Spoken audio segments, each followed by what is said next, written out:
Good morning. My name is Melissa McQueenie, and I'm a licensed professional counselor here to help you figure out what is right for your effing journey. Everybody's journey is different, and I've learned through over 15 years being a therapist that no solution is right for everyone. So I'm here to share my journey with you in an attempt to give you the confidence to know or take the next right step for you. So, without further ado, what time is it? Podcast time. Betty's here to sing the song, but you can't see her. Good morning. It is Monday, August 12th, and it's been a fucking crazy morning around here. And I want to start by sharing, first of all, the biggest news in the world is It's Your Effin' Journey. The community is now open to all for totally free. So basically, you join this community. It's a mental health community, and what you will have access to is a monthly challenge, just based upon either my therapy sessions or my life coaching sessions. I pick up themes that people are struggling with, and I will do a little mini challenge based upon those themes to help you have some momentum in taking care of your mental health. And obviously have the support and accountability of a group of other people who want to do that too. Within this community, there will be other courses and things that you can decide to take part in. No idea what that looks like so far. This business is like slowly growing and unraveling and like adjusting and adapting as I see fit and as your needs, as I see your needs and how I can help you. But that's what's up this week. So join the community. The link is going to be in the show notes. And this is for you. Share it with your bestie. Share it with your sister. Like, who doesn't need more help on their mental health? I know I do all the time. And anything that I can do to grow and challenge myself and really hone my skills and how I take care of myself, I'm in. So you should be too, because you deserve it. But I wanted to talk about this morning because I think it's so important, and I do this with my clients all the time, is I encourage them to celebrate the ways that they have made themselves proud and also the ways that they've grown. And I was hit with a big lesson or an aha, or a way to clap for myself this morning. So I woke up this morning. Madikit she loves to have these double, triple sleepovers with her bestie.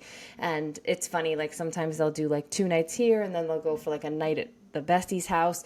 They started off with sleepover here, and then they went to her bestie's house for a sleepover, and then did a double sleepover last night.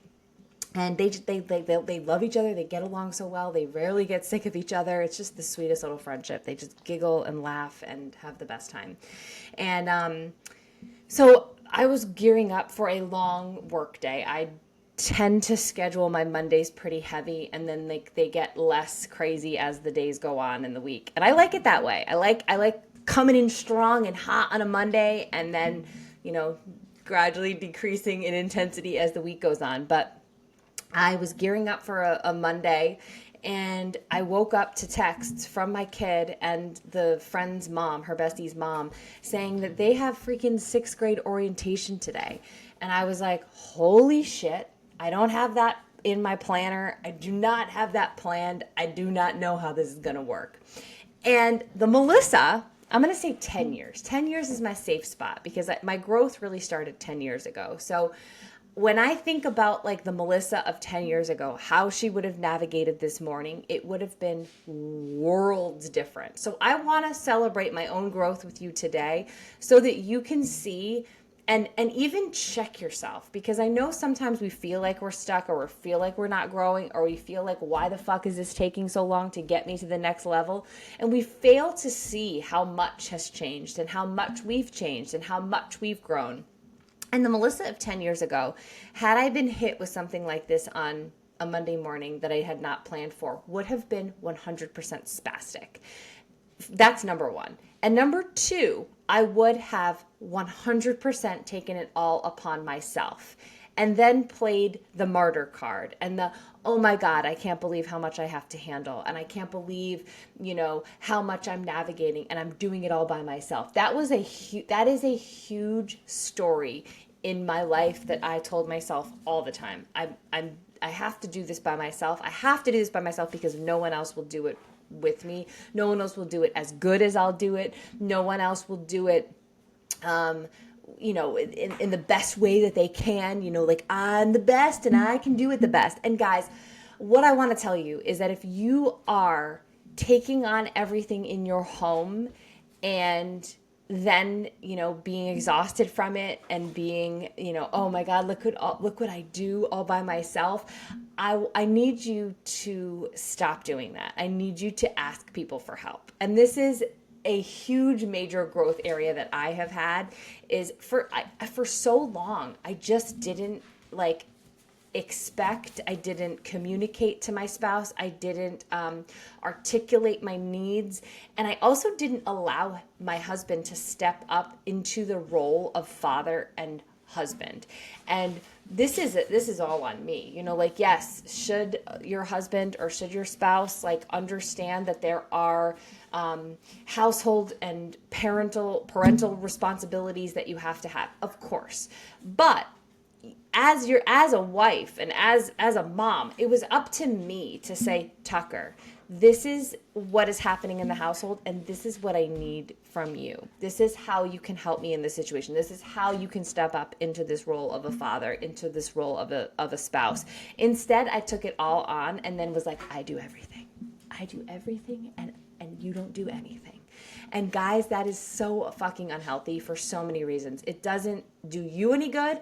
It doesn't do your spouse any good, and it doesn't do your kids any good.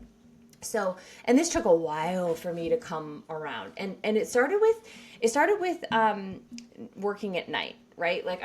As a therapist, I used to work outside the home on Tuesday nights, and that was a big period of growth for me. It was a time where I had to really understand that I was very triggered in my anger, pulling back up into the house, coming home on those evenings, because I had to literally learn how to sit in my car, take some deep breaths, and remind myself that no, my house was not going to look how it would look if I was there. And also that it wouldn't take that long to get it back on track. And that 3, which I think is the most important thing that you can say to yourself all throughout the day with every interaction that you have. Everyone is doing the best they can with what they have going on in their own brain, their own lives, their own toolbox, their own, history and experiences and all of that. That's not to say you can't have communication with them or talk to them about leveling up and maybe contributing more and all of that. But I think just having that understanding of everyone is doing the best they can, it helps me all the time. So that was a side note. But what I have learned to do is say to Tucker, so this morning when all this chaos was happening, I almost threw my whole schedule out the window and went to go pick up Matica at her friend's house to get her to the orientation at 8:30. The orientation was at 8:30, by the way. It wasn't at 6 p.m. It wasn't at 8 p.m. It was at 8:30 a.m. So I found this out at 6:45. I almost threw everything out. My workout, my run, this podcast. I wouldn't really, but I almost did it all and went to go pick up the girls and came back. And then what would I have done? I would have been pissed as fuck at Tucker, even though I didn't ask any. I wouldn't have asked anything of him. He would have no idea. He was sleeping up in the bed. I would have been hot-headed, running to Manchester, coming back, pissed as hell at myself, at my husband, at the world because of this kerflunkle in error and how I did not know there was this orientation this morning. Instead, what I did was I came downstairs, I took a deep breath. I was annoyed that I didn't get this email earlier, but then I went upstairs and I said, Tuck, what's your schedule like today? Do you have availability to go pick up the girls right now and bring them back here? If you do that, if your schedule allows that, because I understand he has a work schedule too. He has a job just like I do. So we can operate, and this is what we say to each other a lot, or we have in the past. We we know how to be at odds. We can fight like hell. Like we can do things in a really unhealthy way because we've done it that way for so long. Or we can be teammates and we can say, hey, I need help right now. I'm trying to get my workout in. I'm trying to take care of these dogs. I'm trying to get them to take a shit. I'm trying to get my run in. I'm trying to record my podcast. And I'm trying to get to be the best therapist I can be, to give all that I can in the 1,000 sessions that I have today. What can you do to help me? And that's exactly what I did. So I went upstairs. He was sleeping in bed. I said, what is your schedule like? Can you go pick up the girls? If you can pick up the girls, I can bring them to the school. And that at least gets us for the next hour. So then I spent that hour. I did a 20-minute upper body workout, feeling fucking strong, right? I did my miracle morning, which sets up my mindset for the day. My miracle morning, if my mindset is off, if high stress comes, if like I know that, like, oh my God, how am I going to get it all done? If I'm stressed, my workout always is a non-negotiable, but especially if I'm feeling stressed, because I know what lifting weights is going to help me do. First of all, it's going to help my fucking brain, right? Workouts help your brain. They help you to navigate your day. They help you to give that boost of dopamine to make you feel fucking good.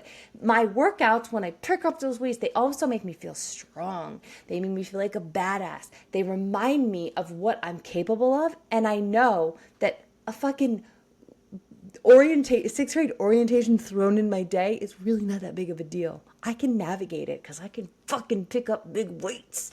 You know what I mean? So you got to do things. You can't put your workout away because you've got stress. That means you make it fucking happen, however it happens. That could be a nice walk when you're disconnected. That could be a 5-minute, like, let me get a 5-hour. We have 5-hour workouts where you pick up weights and put them down. Even looking at my arms makes me feel like a beast.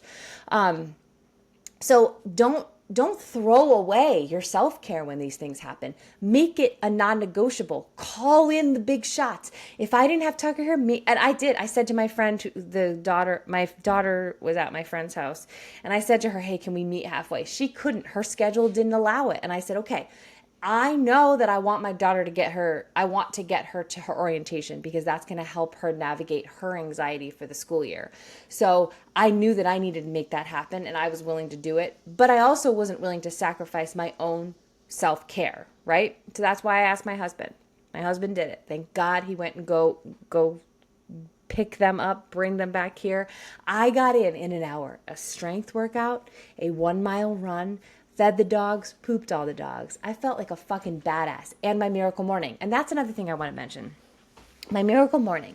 The reason that I do this shit every day, and if you follow me on Instagram, you see the sequence of events. I put up the schedule events. It's like Daily Dose of Stars, which is the astrology podcast that I listen to every single day because it helps me know what's happening in the universe.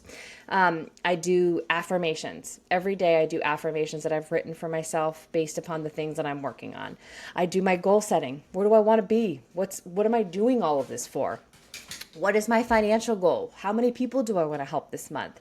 How many people do I want to bring into my new business? How many people do I want to enroll in my fucking amazing mental health community based upon this podcast? What does that look like? I write that shit down every day. I do something that I'm proud of myself for from the day before. I do gratitude, 3 to 5 things that I'm grateful for. There were so many. From yesterday, I had an amazing brunch date with Tucker. I sat with Kaylin and did diamond art on my porch for most of the afternoon. Like, there were such amazing things to be grateful for. And also I do a journal prompt. I do afterwards, I plugged my phone in and I ran with the dogs, but I didn't have my phone with me. So it was just totally being present and with my thoughts and paying attention to the sights and the sounds and the beautiful scenery of the summer. So these things are important to me. And why my miracle morning is so fucking important to me is that I read the miracle morning in 2017 and I implemented it immediately. And since I implemented doing this miracle morning and doing this slew of events, of activities, if you will, it helped me very early in the day to remember what my goals were. And at the time, and I don't write this goal down every single day because I don't need to anymore, because it literally is cemented into my brain at this point because of this habit that I've had. But for so many years, the goal that I would write down was to be a loving and patient mom. And that developed to loving, patient, and present mom.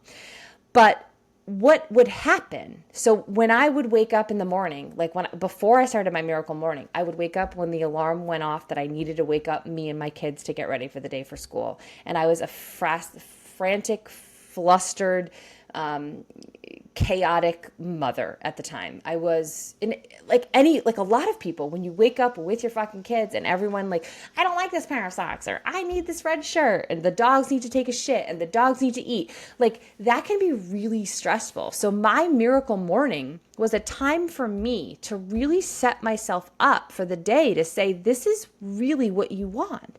You want to be a loving and present and patient mom. How are you going to accomplish that? Are you going to accomplish that by waking up frazzled with your kids and being flustered immediately? No.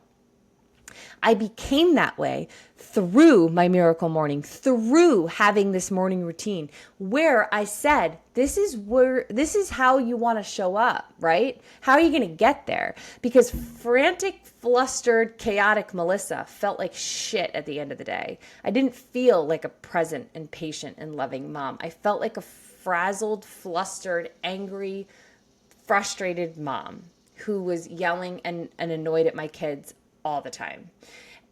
But setting myself up with that miracle morning to say, this is what you want.